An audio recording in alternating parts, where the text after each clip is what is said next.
오늘 함께 나눌 말씀 사무엘하 11장 1절에서 15절 말씀입니다. 사무엘하 11장 1절에서 15절입니다.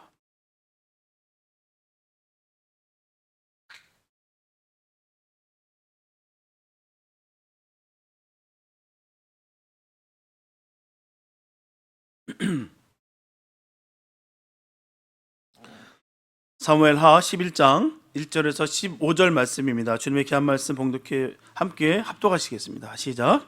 해가 돌아와서 왕들의 출전할 때가 되매 다윗이 요압과 그 신복과 온 이스라엘 군대를 보내니 저희가 암몬 자손을 멸하고 랍바를 에워쌌고 다윗은 예루살렘에 그대로 있으니라. 저녁 때 다윗이 그 침상에서 일어나 왕궁 지붕 위에서 거닐다가 그곳에서 보니 한 여인이 목욕을 하는데 심히 아름다워 보이는지라.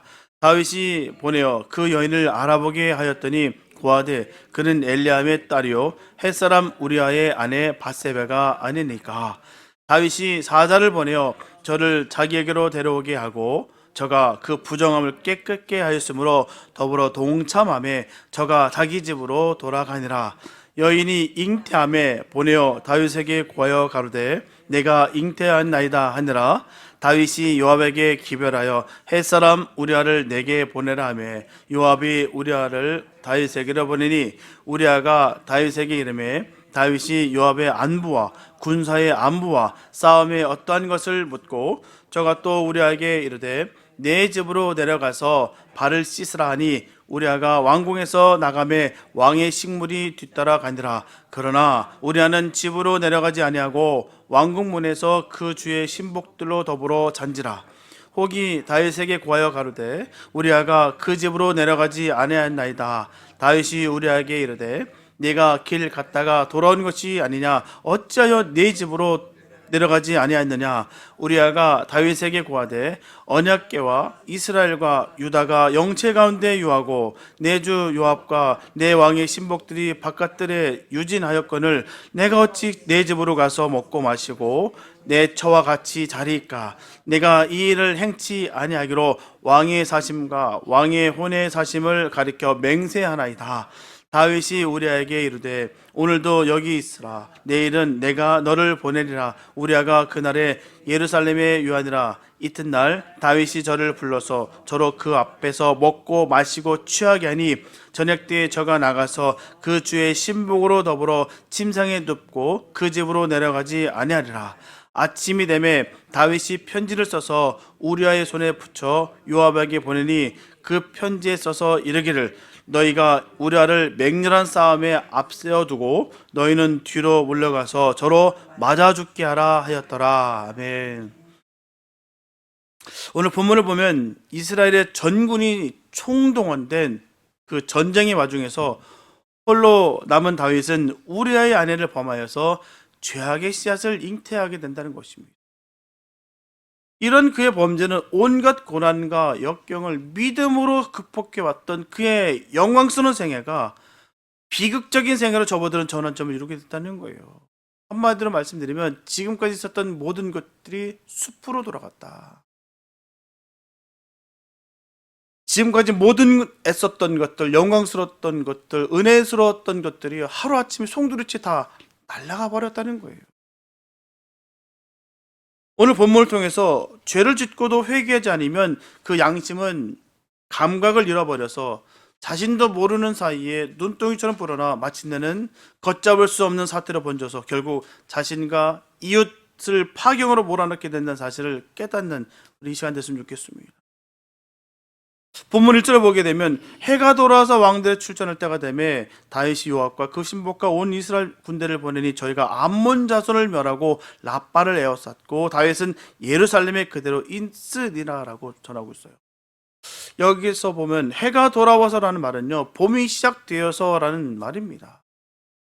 이것은 아비월에 해당되는 것입니다. 그래서 지금으로 따져보면 3월과 4월에 해당되는 거예요. 이렇게 다윗의 군대가 다음 해가 되어서야 출정한 것은 전투하기 어려운 겨울이 지나야 됐고요. 용병을 구협하는 데 시간이 지체됐기 때문이에요. 이렇게 고대 전쟁은 아무 때나 전쟁하는 것이 아니라 시기에 맞춰서 전쟁을 하게 됩니다. 한창 전쟁 중일지라도요, 겨울이 오게 되면 잠시 휴전했다가 날씨가 풀리면 다시 전쟁을 합니다.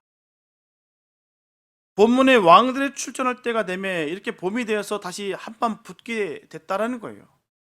이것이 바로 고대 전투의 모양입니다. 지금 이스라엘은 암몬과 전쟁을 벌이고 있었어요. 그래서 다윗은 이스라엘 군의 총사령관이었던 이 요압과 이스라엘 전군을 다 출정을 시켰습니다. 전쟁이 다 내보냈어요. 그리고 다윗 자신은 예루살렘 성에 남게 됐다는 것이죠. 이렇게 암몬과의 전쟁 중에서 모든 이스라엘군은 전투정에 있었고요. 왕들의 출전할 때가 되었는데도 불구하고 다윗은 예루살렘 그대로 있으니라라는 말은 왕이 직접 출전 안 하셔도 될 만큼 이 이스라엘이 강대국이 됐다는 거예요. 그로 인해서 다윗에게 나태함이 찾아왔다는 것을 성경은 분명히 전하고 있습니다. 그냥 온 것이 아니고 그냥 다윗이 지금 영적인 수준이 왜 이렇게 될 수밖에 없느냐 사실을 그렇게 기록하고 있는 거예요. 왕이 출전 안 하도 될 만큼 이스라엘이 부강하게 됐다.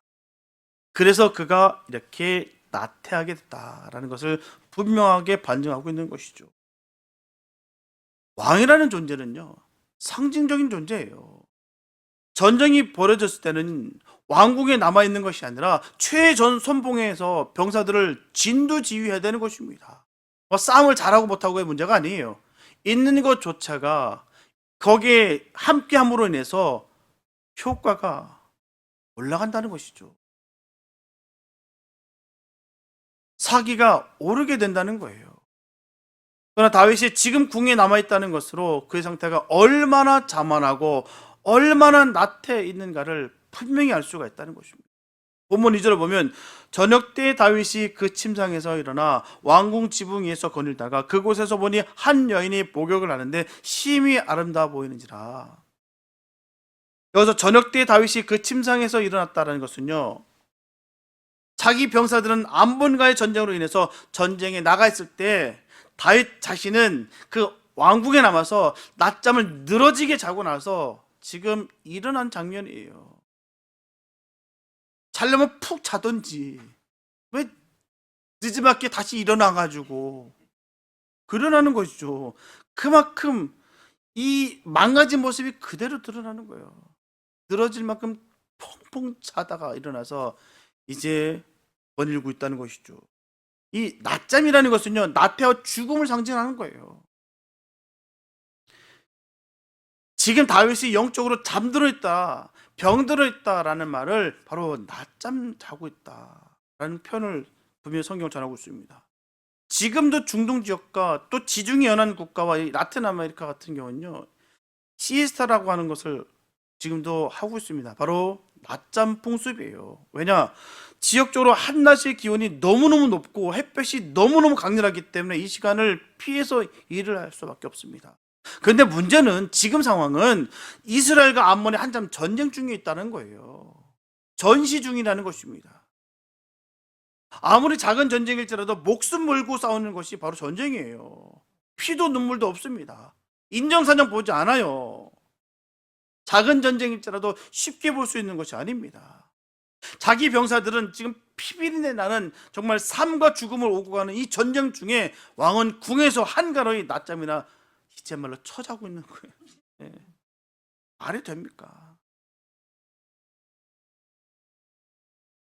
그대로 그 테마름을 보여주고 있는 거예요. 굳이 이 성경에 이 말씀이 기록된 것은요, 얼마나 한심스럽고 얼마나 주님 보시기에 꼴보기 쳤으면 콕 꼬집어서 그 말씀 하셨을까요? 낮잠이나 퍼질러 자고 있다. 그래서 일어나서 지금 한가로이 지금 거닐고 있다. 한심하기 그지 짝이 없다는 것을 그대로 드러내고 있는 것이죠. 이 다윗의 그 모습 말이에요. 이 영적으로 자고 있는 것이 얼마나 두렵고 무서운가를 다시 한번 각인시켜 주시는 거예요. 사무엘하 4장 5절에 보면요, 부에롯 사람 림몬의 아들 레갑과 바하나가 행하여 볕이 쬐 때쯤에 이스보셋의 집에 이르니 마침 저가 낮잠을 자는지라. 이렇게 이스보셋 또한 나라의 절체절명에 빠져 있는 상황에 그는 영적으로 어둠과 나태함으로 인해서 결국 자신의 수하였던 이 레갑과 바하나에게 죽임을 당하게 됐다는 거예요. 낮잠 자고 있을 때 말이에요. 영적으로 방심하고 있을 때 이런 일이 벌어지는 거예요. 이렇게 영적으로 어두워지면요, 나태해지고요, 자연스럽게 인간의 부패한 욕망이 끌어오르게 되어 있습니다. 지금 다윗은 마음을 정돈하고 기도해야 될 순간이에요. 한가로이 왕궁 지붕이 거닐 때가 아니라는 것입니다. 결국 사단의 올무에 걸리게 됐어요. 그 시험이 바로 밧세바가 목욕하는 장면을 보게 되는 것입니다. 우리가 기억해야 될 것은 때마침이란 말이 참 무서운 것입니다. 때마침. 생각지 못한 상황에서 이루어진 경우에 더욱 확신을 가질 때가 참 많아요. 때마침 이런 일이 벌어졌어. 때마침. 운명과 숙명을 받아들일 때가 많다는 것이죠. 때마침 이런 일이 벌어졌어. 때마침 어떻게 이런 일들이 벌어졌을까? 그러나 늘 기준이 주님의 영광일 때 복된 것입니다. 그러나 요행이나 정욕과 야망과 욕심인 경우에는 올무일 수 있다는 거예요. 근데 다윗이 타락했다는 증거가 목욕하는 밧세바를 보고서 힘이 아름다워 보이는지라라는 것입니다. 이 말이 무서운 거예요. 힘이 보이는지라. 다윗이 만약에 하나님의 영으로 가득했다면 어떻게 됐을까요? 힘이 아름다워 보이는지라가 아니라 그 목욕하는 밧세바를 보고선, 아니 우연으로라도 보게 됐을 때 눈을 가리고 자리를 피했을 거예요. 그게 정상입니다. 그게 마땅한 것이죠. 심히 아름다워지라. 오, 잘 됐다. 이게 무슨 일이야? 이게 아니라 너무너무 민망해서 눈을 가려야 되는 것이 맞아요. 피했어야지 맞는 것이죠. 그는 지금 그 마음에 그녀가 아름답다고 하는 거예요. 아내 외에 다른 사람에게 음란 생각 드는 것은 무조건 죄입니다. 그게 음란인 거예요. 사단이 주는 것입니다. 지금 우연을 가장한 사단의 시험에 다윗은 그대로 걸리게 되는 거예요. 낮잠이나 자니까, 영적으로 어두우니까 탁 걸리는 거예요. 성령 충만한 사람은요, 아무리 아름다운 여인이 유혹을 할지라도 넘어가지 않습니다. 틀림없는 사실이에요. 수많은 핑계가 있다 할지라도 그건 핑계일 뿐이죠. 성령 충만하면 아닙니다. 창세기 39장 10절에 보게 되면요, 여인이 날마다 요셉에게 청하였으나 요셉이 듣지 아니하여 동침하지 아니할 뿐더러 함께 있지도 아니하리라. 분명히 전하고 있어요. 한두 번의 유혹이 아니라는 거예요. 여인이 날마다 요셉에게 청했대요. 한두 번이나 날마다, 볼 때마다. 근데 요셉이 어떻게 합니까? 듣지도 아니하여 동침하지 아니할 뿐더러 그거는 고사하고요, 함께 있지도 않았다는 거예요.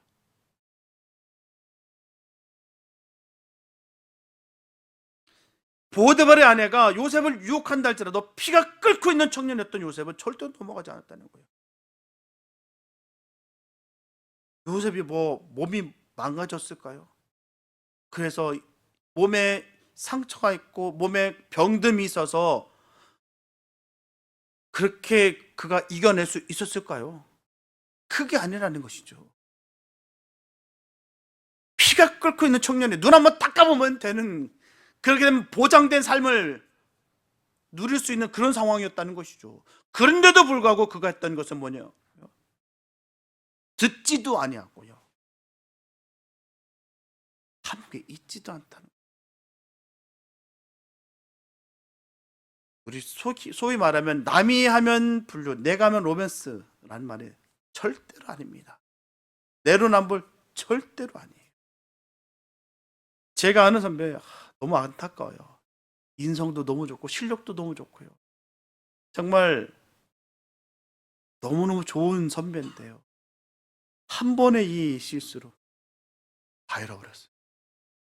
이 주홍 골씨가 탁 새겨지니까요, 안 되더라고요. 그래서 이 죄악 중에 죄악인 거예요. 쉬운 일이 아닙니다. 쉬운 일 같았으면요 다 하겠죠. 사단에 주는 마음과 사단의 이 올무라는 거예요. 성도는 음란하면 천국에 들어가지 못합니다.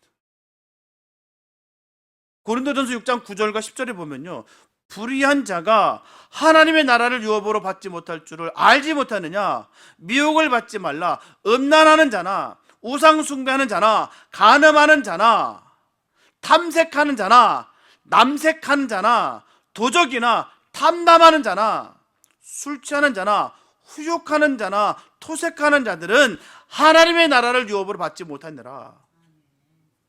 명확하게 성경은 전하고 있어요. 천국 못 가.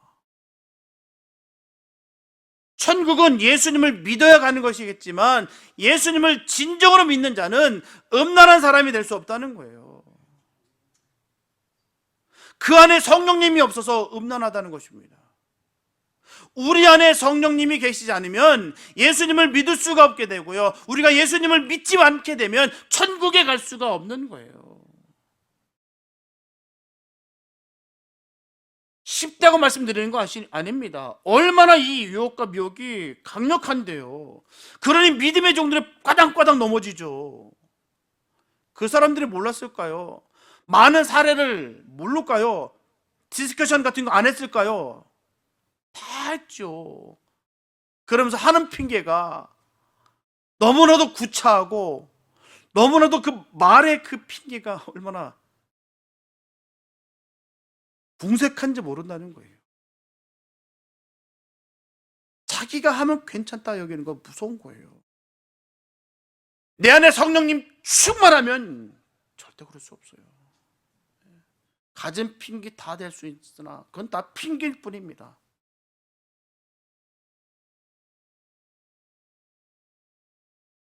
지금 다윗은 하나님이 주신 축복으로 말미암아 모든 전쟁에서 승승장구하고 있어요. 그 자신이 직접 전쟁에 나가지 않아도 될 만큼 이스라엘은 커지고 부강하게 됐어요.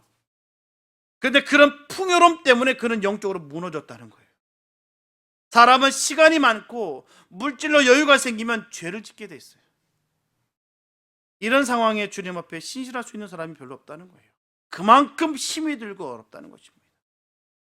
오히려 고난과 고통으로 고달플 때가 더 하나님과 친밀해지고 하나님으로부터 오는 은혜와 감사를 하게 된다는 거예요. 이 사실을 잊어서는 안 됩니다. 힘들 때 어려울 때는요, 그냥 거기에 그냥 힘들어가지고 어쩔 바를 몰랐었어요. 주님 아니면 안 될 것 같은 마음으로 그냥 매달리고 안달복달을 울고불고 부르짖고 했었는데 조금 나아지니까 해해지는 거예요. 사람은요, 나태해지면 다른 생각 하게 되는 거예요. 바쁘게 분주하면 다른 생각할 겨를이 없습니다. 이달 렌트비 낼 걱정 때문에, 빌 걱정 때문에 다른 거 신경 겨를이 없습니다. 어떻게 이걸 마련해야 될까? 저번 달은 잘 넘겼는데 이번 달은 어떻게 넘길 수 있을까? 그래서 거기에 매달려서 주님 앞에 부르짖고, 하나님 나 어떻게 됩니까? 그럴 때 주님만 바라본다는 것이죠. 그런 거 걱정이 없어지니까 이제는 다른 걱정들, 다른 것에 신경 써가지고 나태해진다는 거예요. 본문 3절에 보면 다윗이 보내어 그 여인을 알아보게 하였더니 고하되 그는 엘리암의 딸이요 햇사람 우리아의 아내 바세바가 아니니까. 죄를 품게 되면 점점 대범하게 되는 거예요. 급기야 다윗은 사람을 보내서 목욕하던 그 여인이 누구인가를 알아오게 합니다. 그런데 전하는 사람이 다윗에게 고하기를요, 우리아의 아내 바세바가 아니니까. 이 말은요, 다윗 왕이시요 다른 생각하시면 안 됩니다. 절대로 안 됩니다. 이렇게 고하는 거예요. 다윗은 고하는 자에게 충언의 소리를 듣는데도 불구하고 죄악이 눈을 가리게 되어서 더욱 악랄해지고 잔인하게 됩니다. 본문 4절을 보면 다윗이 사자를 보내어 저를 자기에게로 데려오게 하고 저가 그 부정함을 깨끗게 하였으므로 더불어 동참하며 저가 자기 집으로 돌아가니라. 다윗은 목욕하던 여인이 누구인지 알아보게 하였고요, 알아본 즉 그녀가 바로 밧세바였다는 것을 알았는데도 불구하고 그녀를 왕궁으로 데려다가 동침함으로써 범죄를 저질렀다는 거예요. 정말 잔인하고 너무나도 파렴치한 아닙니까? 끔찍하지 않아요? 우발적으로 하는 범죄보다도요, 이 계획범의 죄가 더욱더 악합니다. 잔인해요. 우리아는 자신의 장수입니다. 지금 전쟁에서 어느 장수들보다도요 충성스럽게 전쟁에 임하고 있다는 거예요. 이렇게 충성스러운 우리아의 아내를 알면서도 동침을 할 수 있다는 것은요, 인간으로서는 도저히 할 수 없는 것입니다. 목숨을 걸고 충성으로 지켰던 주군이 자신이 없는 틈을 이용해서 자신의 아내와 동침했다는 것은요, 이보다 더 큰 배신은 없을 거예요. 가장 믿고 존경하고 의지했던 사람에게 당하는 배신은 이 씻을 수 없는 상처라는 것입니다. 정말 목숨까지도 다 버릴 정도로 믿고서 전쟁에 임하고 있는데 그 틈을 이용해서 내 아내를 범하고 있다. 상상만 해도 끔찍하지 않습니까? 근데 그 끔찍한 짓을 하고 있다는 거예요. 다윗이 말입니다.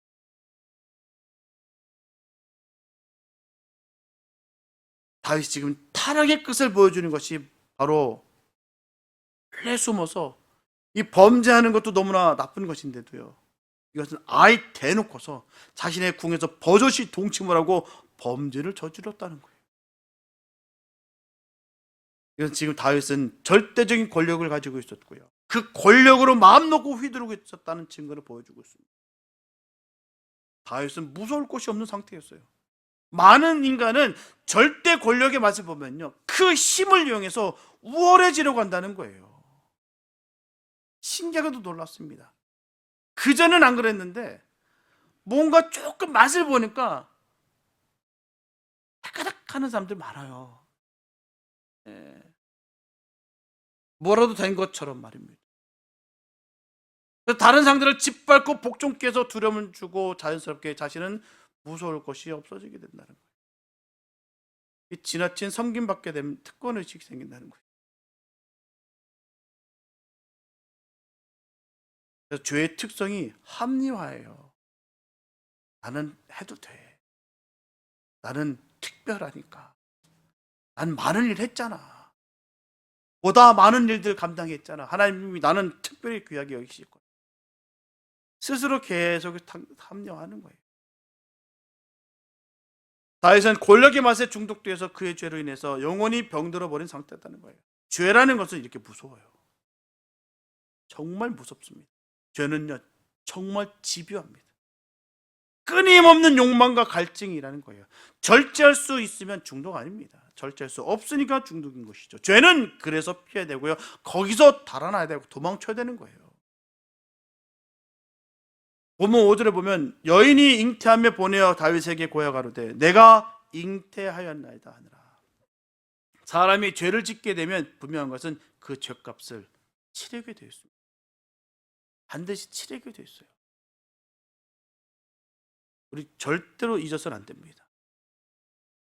그 값을 치르게 되어 있다는 것이죠. 그 순간은 그냥 스쳐 지나가는 것처럼 보일지라도 반드시 드러나게 되어 있다는 거예요.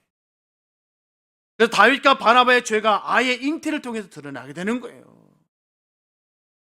아이가 잉태하지 않았다고 한다면 넘어갈 수 있었겠죠. 그러나 그 배에서 아이가 잉태했다는 거예요. 다윗이 뿌린 범죄는 씨앗이 되어서 밧세바의 뱃속에서 자라나게 되어서 그 죄의 씨앗은 점점 자라 온 백성에게 다 알려질 지경까지 이르게 된다는 거예요. 그래서 다윗은 그 범죄를 은폐시키기 위한 새로운 범죄를 꾸미게 됩니다. 본문 6절에서 8절 보면 다윗이 요압에게 기별하여 햇사람 우리아를 내게 보내라 하며 요압이 우리아를 다윗에게 보내니 우리아가 다윗에게 이르매 다윗이 요압의 안부와 군사의 안부와 싸움의 어떤 것을 묻고 저가 또 우리아에게 이르되 내 집으로 내려가서 발을 씻으라니 우리아가 왕궁에서 나가매 왕의 식물이 뒤따라가니라. 밧세바의 임신한 사실로 당황한 다윗은 목숨을 걸고 나라를 위해서 전장에 있는 우리아를 궁으로 소환을 합니다. 이렇게 죄라는 것은 단 1회로 단 한 번으로 끝나고 단절되는 것은 없어요. 모든 죄는 고리처럼 서로 연결된다는 거예요. 죄를 짓게 되면 그 다음 죄로 범죄가 자연스럽게 이루어지게 됩니다. 또 다른 범죄. 한 번 거짓말하면요, 이 거짓말을 계속 덮기 위해서 또 다른 거짓말, 또 다른 거짓말. 나중에 들어보면요, 이거는 공상과학력도 아니고 이게 뭔 말인지도 모르겠고 상상을 초월할 정도로 그 말을 덮으려 하기 때문에 듣는 이로서는 황당하게 그쳤다는 거예요. 하는 사람도 계속 거짓말 하다 보니까 나중에는 자기 스스로 쏘가요. 리플리 증후군에 걸려서 자기가 하는 거짓말이 이제 자기 진실로 자기가 쏘가버리는 거예요. 계속 꼬리에 꼬리를 물고선 연결되는 것이죠. 아담이 선악과를 먹고 나서 어떻게 합니까? 하와에게 다 책임 전가했어요. 그래서 죄는 계속해서 또 다른 죄를 요구하게 됐다는 거예요. 갈증이 있다는 것이죠. 야고보서 1장 15절에 보면 욕심이 잉태한 즉 죄를 낳고 죄가 장성한 즉 사망을 낳느니라. 그리고 로마서 6장 23절에 보면 죄의 삭은 사망. 다윗이 한창 전쟁하는 가운데 우리아를 왕궁으로 소환했다는 것은 다윗이 왕으로서 직무를 다하지 못하고 자신의 권력을 사사로이 사용하고 있다는 거예요. 이 말은 자신이 지은 죄를 덮기 위해서 국가 안보 시스템이 구멍을 낸 것이나 마찬가지입니다. 죄에 완전히 노출되면요, 잔인하게 될 수 있다는 것을 이 다윗을 통해서 여과 없이 그대로 보여주고 있는 장면이에요. 수단과 방법을 가리지 않는다는 거예요. 죄에 중독되면, 죄에 완전히 노출되면 잔인하게 될 수 있다. 누구든 말입니다. 자신의 욕정으로 임신을 지킨 여인의 남편 앞에서 전혀 죄의식 없이 요압의 안부와 전쟁의 현장을 묻고 있어요. 버젓이 말입니다. 뻔뻔하기 그지없이 말입니다. 사람으로서 할 수 있는 일이 아니겠죠. 얼마나 그 마음에 화인을 맞았으면 양심이 가치기 전혀 느끼지 않는다는 거예요. 문제는 다윗은 그것들에 대해서는 전혀 궁금하지 않다는 것이죠. 물어보고 있는 그 실정 가운데서 그 마음에는 온통 자신의 죄를 덮을 기회를 노리고 있다는 거예요. 어떻게 하면 자기 범죄를 지금 덮기 위해서. 미안한 감정은 애지당초 없고요. 너무나 잔인하고 가식적이고 추악한 다윗의 모습이에요. 그런 다음에 다윗은 자신의 죄를 덮기 위해서 우리아를 위해 주는 척하면서 자연스럽게 부인이 되는 밧세바와 통침을 유도하고 있어요. 문제는 이런 다윗의 모습이 우리에게도 있다라는 거예요. 아이, 다윗이니까 그랬을 거고 남은 그래도 나는 아니지. 나도 배울 만큼 배웠고 내가 또 가진 것도 있고 능력도 있는데 아니라는 것입니다. 우리가 다윗보다 나을 것이 별로 없어요. 다윗만큼 고난과 고통을 겪어본 적 있으신가요? 또 다윗과 같은 그런 또 영적인 체험을 해보셨을까요? 가식적이고 외식의 모습이 우리에게 있다라는 것이죠. 더하면 더하지 덜하지 않습니다. 정도의 차이점은 있을지라도 다 있다라는 거예요. 사람은 누구나 그럴 수 있어요. 그래서 영적인 것과 육적인 것과의 싸움이 늘 있습니다. 엎치락뒤치락 하는. 그래서 성도는 성령 충만해야 되는 거예요. 그래서 성령 충만함을 늘 바라고 간절히 우리가 구해야 될 이유가 여기 있는 거예요. 우리가 성령 충만하지 못하면 도루묵 되는 거예요. 다시 옛 습성, 품성 그대로 돌아갑니다. 아랑곳 안 하고 돌아가요. 다윗이 그랬냐 말이냐고요. 애지당치 다윗이 워낙 그런 사람이었냐고요. 어떤 인물인지 우리가 너무너무 잘 알고 있는데 지금 하는 행동 하나하나가 얼마나 끔찍하고 잔인한지 요즘 세상에 떠도는 수많은 사이코패스, 수많은 살인자들의 그 모습보다도 더 잔인하면 잔인했지 덜하진 않는다고 해요. 근데 우리에게도 그렇다. 그래서 우리가 성령 충만해야 될 이유가 거기에 있는 거예요. 다윗의 철저한 계획과 계략으로 우리에 대한 배려를 가정한 잔치 음식이 하사됩니다. 본문 9절에 보면 그러나 우리아는 집으로 내려가지 아니하고 왕궁문에서 그 주의 신복들로 더불어 잔지라. 참 눈치가 없어도 이렇게 없을 수가 없어요. 네.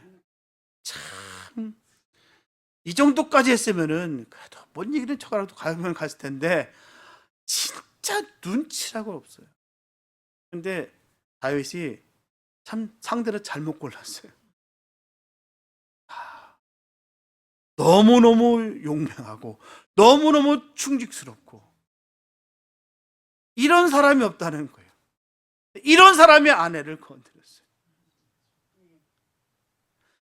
만약에 우리아가 정치적인 군인이었다면요, 지금까지 전쟁터에서 정말 얼마나 힘들었을까요? 그러면 발 뻗고 집에서 잤겠죠. 근데 그는 뼛속까지 너무너무 충성된 군인이었다는 거예요. 너무너무 좋은 사람이 옆에 있었다는 것이 참 반증되는 거 아니겠습니까? 다윗 옆에는 이런 사람이 있구나. 한편으로 참 너무 부럽지 않습니까? 이런 사람이 내 옆에 있다는 것은 귀한 거예요. 충직스럽게 정말 함께 할 수 있는 사람. 근데 그런 사람 뒤통수를 때려도 제대로 때렸잖아요.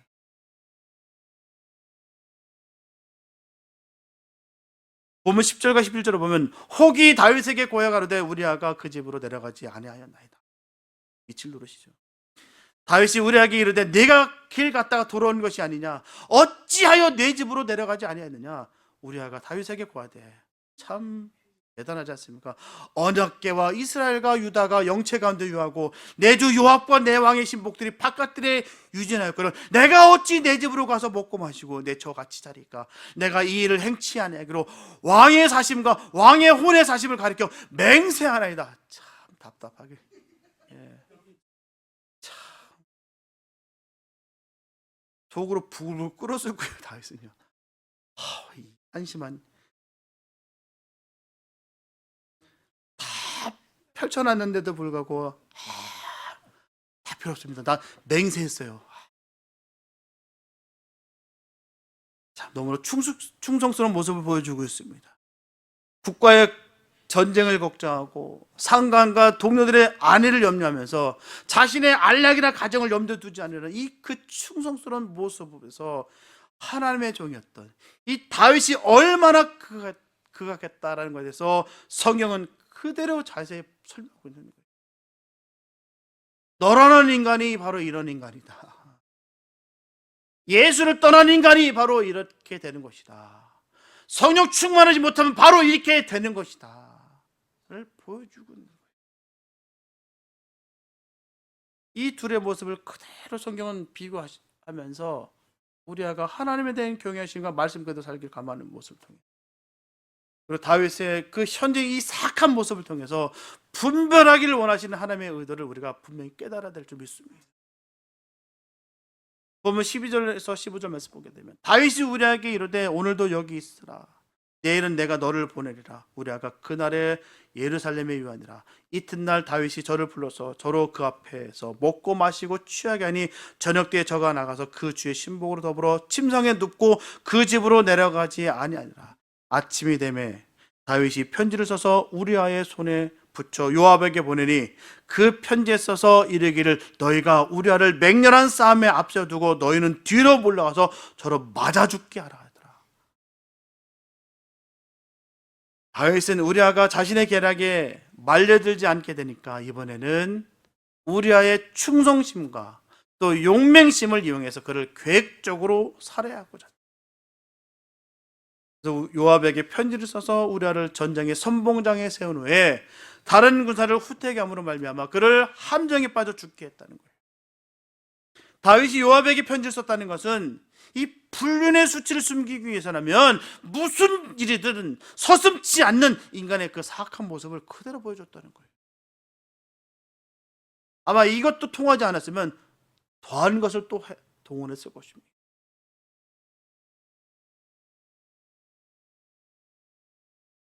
그의 눈은 죄로 완전히 가려진 상태라는 거예요.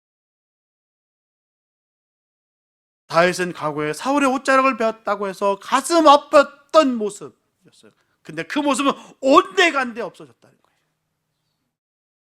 여기에는 다윗의 고의적이고 계획적인 살인 공작만 남아있다. 한때 다윗은 광야에서 양을 돌보면서 추위와 외로움과 어둠 속에서 하늘의 그 별을 보면서 하나님과 그 영성이 깊어졌었고요, 물맷돌 하나로 그 거대한 그 골리앗을 쓰러뜨렸고요, 생명의 위협을 느끼면서도 쫓기는 삶에서도 하나님을 찬양했다는 거예요. 그럼 마땅하고 당연한 사건 속에서도 하나님께 기도로 묻고 겸손하게 하나님의 말씀을 따랐던 사람이었습니다. 참 신앙인의 삶을 살던 사람이었어요. 하지만 통합된 이 이스라엘의 왕이 되고요, 수많은 정적이 제거가 되고 주변 국가들을 정복한 그 승리자로서 또 주변 국가로 조공을 받으면서 강력한 왕권과 나라가 강하게 되니까 그 여유로움으로 말미암아 그가 하나님 편에서 떠나게 됐다는 거예요. 그래서 사단은 우리에게 고난과 고통으로 하나님을 떠나게 만들고요, 너무나 여유로워져서 하나님을 떠나게 만들 수 있다는 것입니다. 바른 신앙은요, 환경의 변화를 받으면 안 됩니다. 그게 바른 신앙이에요. 환경의 변화를 받는다라는 것은요, 있을 수 없는 거예요. 우리에게 있고 없고가 중요한 것이 아닙니다. 로마서 14장 8절에 보면 우리가 살아도 주를 위하여 살고 죽어도 주를 위하여 죽나니 그러므로 사나 죽으나 우리가 주의 것이로다. 이런 믿음의 고백이 있길 바랍니다. 성도는 변질되면 끝이에요. 화려한 과거 아무 소용없습니다. 현재가 가장 중요하다는 거예요. 다윗을 통해서 우리가 분명히 알 수가 있습니다. 그의 삶을 통해서 우리가 얼마나 잘할 수 있냐는 것이죠. 이 다윗이 이렇게 변질됐다니까요, 이렇게 타락했다니까요, 이렇게 잔인하게 변했다니까요. 너무너무 끔찍해요. 이게 어찌 다윗이라고 말할 수가 있겠습니까? 하나님께서 언약으로 주신 말씀을 신실하게 지켜주심으로 다윗에게 모든 것을 주셨어요. 그런데 다윗은 그것을 가지고 하나님 영광 돌리는 것이 아니고요, 자신의 유익을 구하고 아주 추악한 범죄를 했다는 것입니다. 다윗은 오히려 아무것도 없을 때 하나님으로 인해서 부족함을 느끼지 않았고요, 하나님께 바짝 붙어 있었어요. 오직 하나님 외에 믿을 것이 없을 때 다윗을 사용하시고 역사하셨다는 것입니다. 우리도 이 사실을 잊지 마시기 바랍니다. 하나님 옆에 딱 붙어 있어야 돼요. 아니면 죽어요. 병듭니다. 영적으로 죽으면 끝장인 거예요. 사랑하는 성도 여러분, 풍성한 삶 가운데서 다윗은 하나님과 단절된 삶을 살았습니다. 영성이 깊었던 다윗도 변질됐어요. 그 다윗도 말입니다. 그래서 누구나 깨어 기도하지 않으면, 말씀을 붙들지 않으면, 성령으로 충만하지 않으면 이렇게 악하게 변할 수 있다는 것입니다. 한순간도 잊지 마시기 바랍니다. 나는 괜찮다? No! 아니에요. 나는 다윗보다 잘난 구석이 별로 없어요. 우리가 곤고할 때, 그리고 아무것도 붙잡을 것도 없을 때 신실하신 하나님만 섬기고 하나님만 의지했어요. 나의 가족, 재산, 안정적인 직장 등등 하나님이 주신 풍성함으로 인해서 내 영적 상태가 잠자고 있는 것은 아닌지 돌아보는 저와 여러분들 되셨으면 좋겠습니다. 내가 한순간도 내가 하나님을 잃은 것은 아닌가? 지금 나를 믿고 있는 것은 아닌가? 나를 섬기고 있는 것은 아닌가? 내 상황과 형편에 내가 젖어 있는 것은 아닌가? 아니면 거기에 짓눌려 있는 것은 아닌가? 늘 점검해야 될 이유가 있습니다.